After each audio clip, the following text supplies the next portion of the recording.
Hello everyone, this is advocate Krishna Nigam, your commercial attorney. आज के इस वीडियो में हम लोग डिस्कस करेंगे एक बहुत ही इंपॉर्टेंट एप्लीकेशन का जिसका वेट बहुत दिनों से सब लोग कर रहे थे, रेक्टिफिकेशन एप्लीकेशन का, जिसके बारे में पहले भी नोटिफिकेशन इशू हो रखा था। Notification dated 8 October 2024 and notification number 22/24 central tax. ये नोटिफिकेशन जीएसटी काउंसिल के डिसीजंस एंड फाइनेंशियल अमेंडमेंट के थ्रू आया था। इस पर्टिकुलर नोटिफिकेशन में क्या डिटेल बताई गई थी वो भी हम लोग डिस्कस करेंगे, एंड इसका एप्लीकेशन कैसे फाइल करना है वो भी इस वीडियो में हम लोग डिस्कस करेंगे। इसके रिगार्डिंग डिटेल ब्लॉग हमारे वेबसाइट पे अवेलेबल है, आप विजिट करके वहां से पढ़ सकते हैं। Now coming to the notification, important aspect क्या है नोटिफिकेशन में, क्या बताई गई थी। पहला, ये नोटिफिकेशन किस पे एप्लीकेबल है एंड कौन इसके अंडर रेक्टिफिकेशन का एप्लीकेशन फाइल कर सकता है। तो ये नोटिफिकेशन में बताया गया था कि जो भी ऑर्डर अंडर सेक्शन 73, 74 और अपीलेट अथॉरिटी के अकॉर्डिंग 107 या 108 में आए थे, तो उसके रिगार्डिंग हम लोग इसमें रेक्टिफिकेशन एप्लीकेशन फाइल कर सकते हैं। ये रेक्टिफिकेशन एप्लीकेबल केवल एक ही केस में एप्लीकेबल है, अगर हमने कोई भी आईटीसी जो इनकरेक्टली अवेल कर ली थी, क्योंकि सप्लायर ने नॉन कंप्लायंस किया था सेक्शन 16(4) का, लेकिन अमेंडमेंट आने के बाद से अब हम एलिजिबल हो गए हैं उस आईटीसी को क्लेम करने के लिए, या वो आईटीसी एलिजिबल हो गई है क्लेम करने के लिए as per section 16(5) and section 16(c).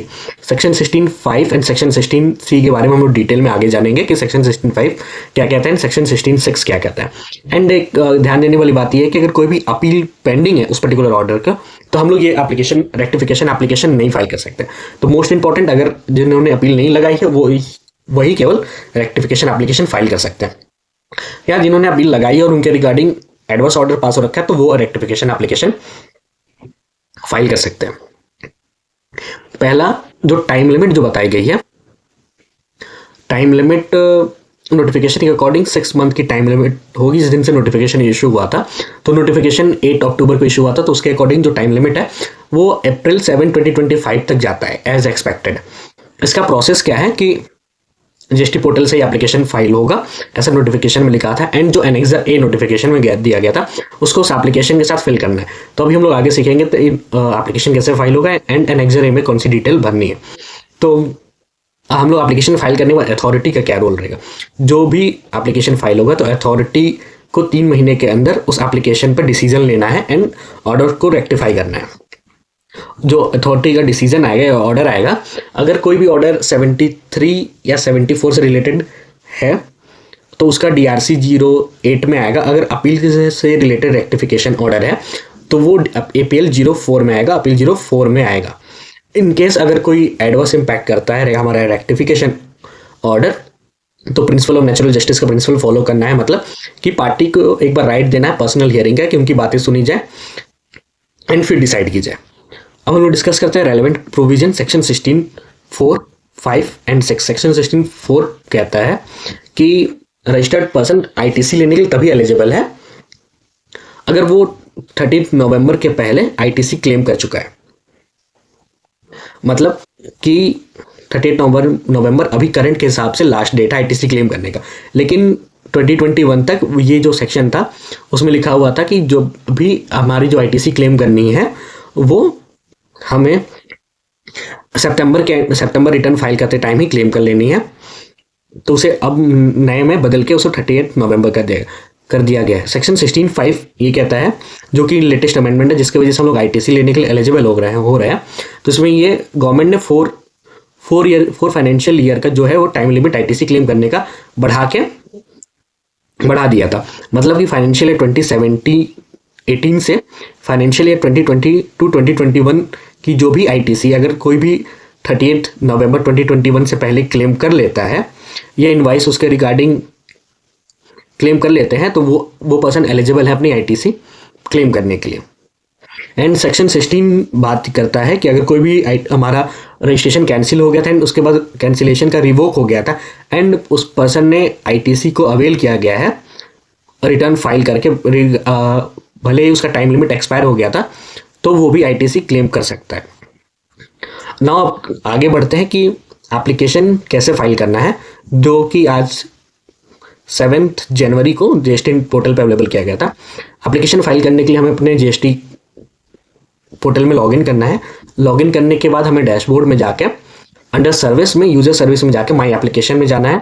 वहाँ माई एप्लीकेशन में जाने के बाद application for rectification of order दिखेगा, उसे क्लिक करके न्यू एप्लीकेशन पे क्लिक करना है।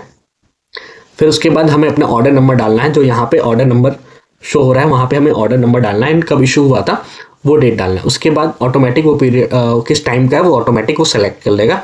एंड ग्राउंड फॉर रेक्टिफिकेशन में हमें application for rectification of order under notification number 2022/24 central sale tax dated 8/10/2024 डालना है।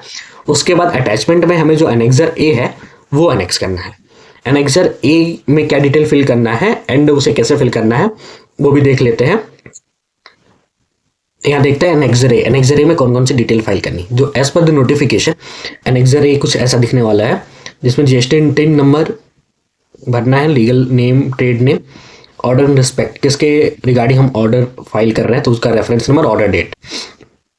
पहला टेबल जो detail of demand confirm in the said order, पहले टेबल में हमें ये बताना है कि उस ऑर्डर में कितना डिमांड कंफर्म किया गया हमारे अगेंस्ट में। फाइनेंशियल 17-18 में, 2018-19 में, 19-20 में जो भी जैसा रहे उसके हिसाब से आपको जो भी डिमांड आई है उसको उसमें फिल करना है। उसके बाद पॉइंट 3 में जो टेबल ए है उसमें हमें फिल करना है जो सेक्शन 16 सब सेक्शन 5 के अकॉर्डिंग हमारा कितना आईटीसी जो हमने पहले रॉन्गफुली अवेल किया था, अब लेकिन सेक्शन 16(5) के अकॉर्डिंग अब वो एलिजिबल है हम अवेल करने के लिए। सेक्शन 16(5) एक बार फिर से रिपीट करते हैं। सेक्शन 16(5) उस आईटीसी के बारे में है जो फाइनेंशियल है 2017-18 से लेकर 2020 टू 2021, जिसकी उसके रिलेटेड आईटीसी जो 30 नवंबर 2021 के पहले फाइल हो रखी है तो वो उन आईटीसी की बात करता है। यहाँ पे अगर कोई भी 2017-18 का 17-18 की कोई भी आईटीसी अगर नवंबर 2018-19 में फाइल हो या 19-20 में फाइल हो, लेकिन 30 नवंबर 2021 से पहले फाइल हो गई है तो उसके लिए हम लोग आईटीसी लेने के लिए एलिजिबल है। तो उसी के रिगार्डिंग यहाँ डिटेल पूछा है कि 16(5) की जो भी आईटीसी आप उसके लेने के लिए एलिजिबल हो गए तो उसको यहाँ पे लिखे। एंड जो इसका टेबल 2 है वो बात करता है सेक्शन 16(6) के बारे में। अगर कोई ऐसा आईटीसी जो सेक्शन 16(6) के रिगार्डिंग एप्लीकेबल हो रही है, एलिजिबल हो रहा है तो उसकी डिटेल यहाँ पे भरना है। सेक्शन 16(6) उन आईटीसी की बात करता है अगर हमारा जीएसटी नंबर कैंसिल हो रखा है, फिर उसका रिवोकेशन करा के टाइम लिमिट के बाद रिवोकेशन होता है एंड उसके बाद हमने आईटीसी क्लेम करते हैं तो उन आईटीसी की बात करता है पॉइंट 3 का टेबल नंबर भी। अगेन यहाँ पे डिक्लेरेशन देके हमें इसमें वेरीफाई करके इसे सबमिट करना।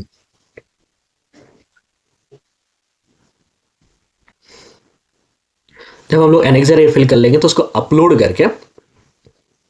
करना है। अपलोड करने के बाद हमें अपना सारा प्रॉपर वेरिफिकेशन करना है, जो भी डेजिग्नेशन डाल के ऑथराइज सिग्नेटरी डाल के एंड प्लेस डाल के उसे फाइल करके हमें फाइल करना है।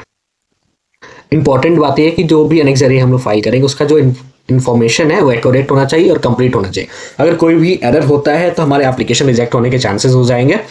और एक पॉइंट ये भी ध्यान रखना है कि कोई भी अपील उसके रिगार्डिंग नहीं फाइल हो एंड अगर अपील फाइल हो तो ऑर्डर आ रखा हो। आई होप कि आपको इस वीडियो से कुछ समझ में आया होगा एंड कुछ भी गाइडेंस मिला हो। एंड इसके रिगार्डिंग डिटेल ब्लॉग्स पढ़ने के लिए हमारे वेबसाइट पर विजिट कर सकते हैं। Thank you for watching this video.